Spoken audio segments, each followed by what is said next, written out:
When you're selling a property and it has a pool or a spa attached, you're going to need a compliance certificate.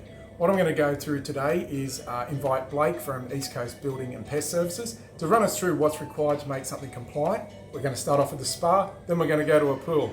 I'll bring Blake into it. See you soon.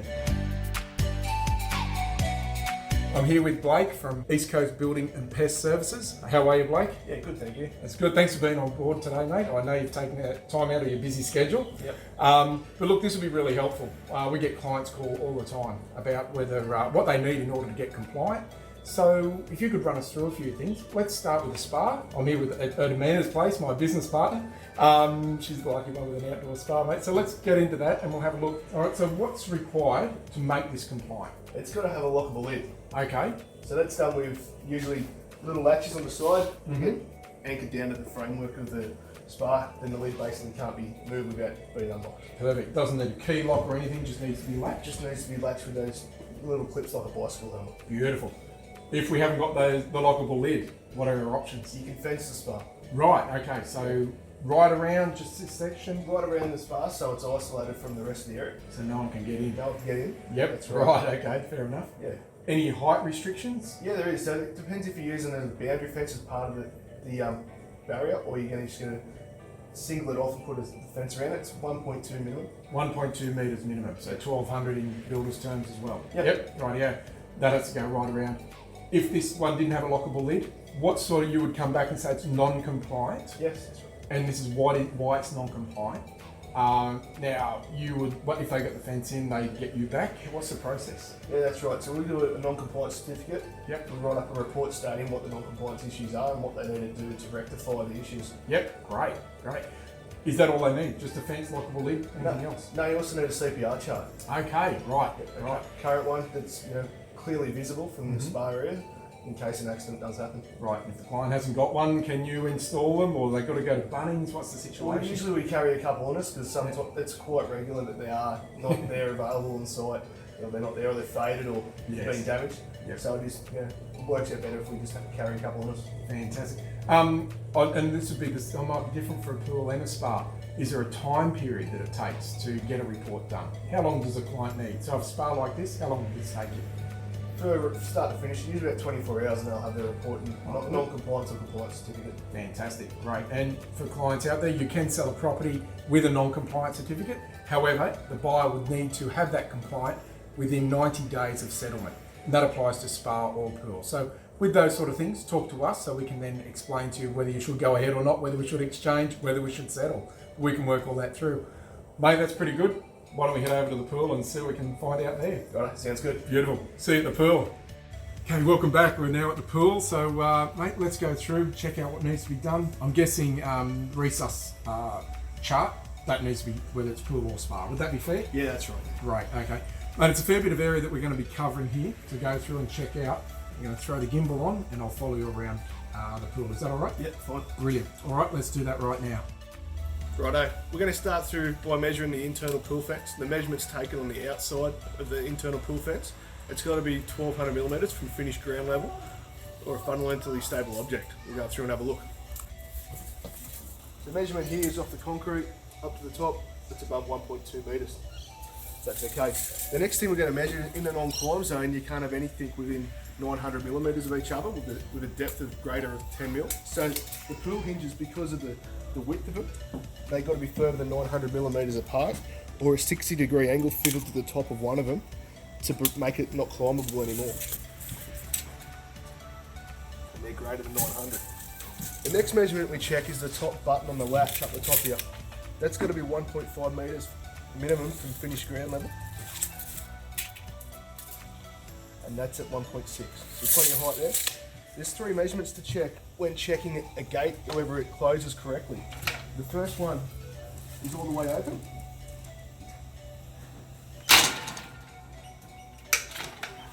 Halfway open. And from its final resting position of there.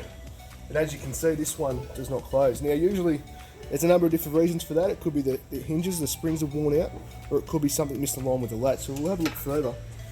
And you can see the latch is wound out a little bit. So what we're going to do now is try and adjust that a little bit, wind it in, and see if it improves it. We'll go back to the final resting position where it failed from. Test it 3 times. And from the other 2 positions just to make sure nothing's changed.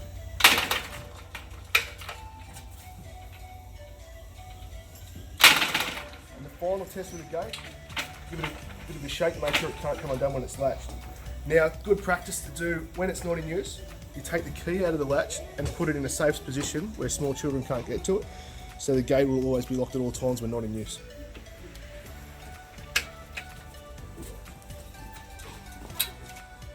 CPR signs on fences. It's ideally to keep it in a position where you're going to make an exit from the pool if you do have an accident. So you wouldn't put it in the far corner away from the gate, because naturally if there was something going to happen, you retrieve the person out of the pool and you go to an open space to perform the CPR, and usually that's where you have the sign so you can refer to it. Mate, is there if I can just ask about the sign, is there a time limit? Are there different signs? I mean, I'm looking at that one there, it says Dr. S, A, B, C, D. That was a little bit different from I learned it was used to be Dr. A, B, C. Yeah, so they did change the signs a few years back. What people were doing, if you step 3 in the new signs now says send for help. A lot of that never used to be in there. People were doing CPR and following the sign and getting through to the final step and doing CPR for sort of 10, 15, 20 minutes, half an hour, and they still hadn't caught an ambulance. There was no one on their way. God, well, that makes sense, yes. Put it in a step 3 to check everything. Make sure you do yourself right first and checking for danger. Then try and see for if they've got a response and send for help. By this time the ambulance is on its way, you're starting CPR. By the time they get here, they can take over. Gotcha. Beautiful. That's why it's a little bit different. So there is a time limit on them then? Well, there is, but it's just got to be current with whatever's current at the time. Yeah, beautiful. All right, what else should we be looking at in a pool like this? So this one's pretty straightforward, but there are some climbable objects that come into the non-climb zones. We're coming for a walk down the end here with the pavers up. Yep.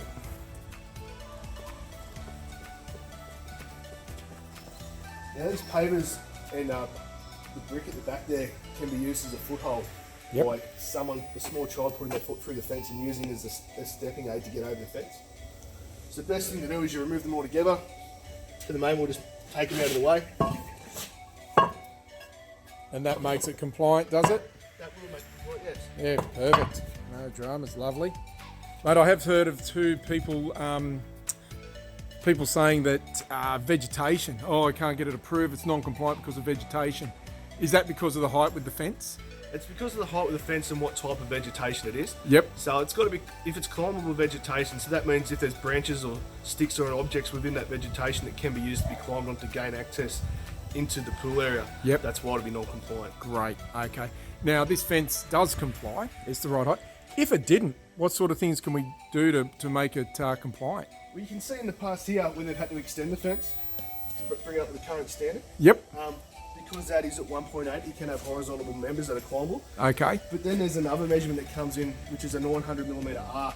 You can't have anything climbable within that. So you can see from the top of the fence rail down, where 900 would be, there's nothing climbable on this side. Yep. Now boundary fences are measured on the internal side of the fence, and that's because you don't have control as a owner of a house on the external side, but it's either a neighbouring property or it's on the council land. Right, gotcha. Beautiful.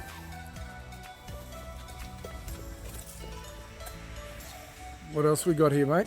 So we've got a pool scoop leaning against the fence. Look, it can't really be used as a climb aid, but for safety reasons and just to make sure you don't have any issues at all, lay them down flat on the concrete. Like a lot of people, got these solar blankets as well. Yep. To keep leaves out and keep heat in the pool during the spring and autumn months when it does get a bit cooler, if you want to try and get a bit more use out of the pool during those times. Now that's within the non-climb zone against the fence there, so we'll move that away from the fence. We'll also remove the pool scoop. Now ideally, that solar blanket, if you put it up the other end of the pool, being a 1.8 metre fence, it'll be outside of the 900 non-climb zone, so it will be fine. Right. That'll be my instructions to this owner at this time, is to put it up the other end of the pool. Gotcha. To maintain compliance. Beautiful.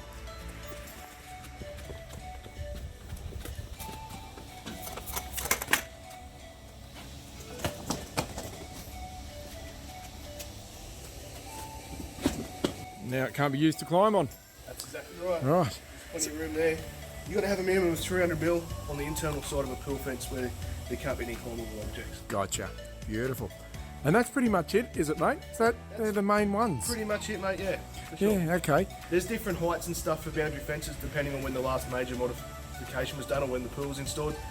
Your private certifier will go through all that with you at the time. Beautiful. You have it. That's how to go about getting compliance for your pool. That's all the things you need to check before even Blake comes out to know whether you're going to comply or not. But mate, I just want to say thanks very much for being part of it. Thank you for showing all those tips and tricks. How do people get in contact with you? So we're on Facebook, Instagram, through Google, so type ECPAPs into Google, we'll come up. Yeah, areas. Great. They just obviously book a time with you, pay online and all those bits and pieces before you come out? Yeah, for sure. We've got a pretty automated system set up where they get sent a text message and they click on the link and step by step straight through to do our agreement forms.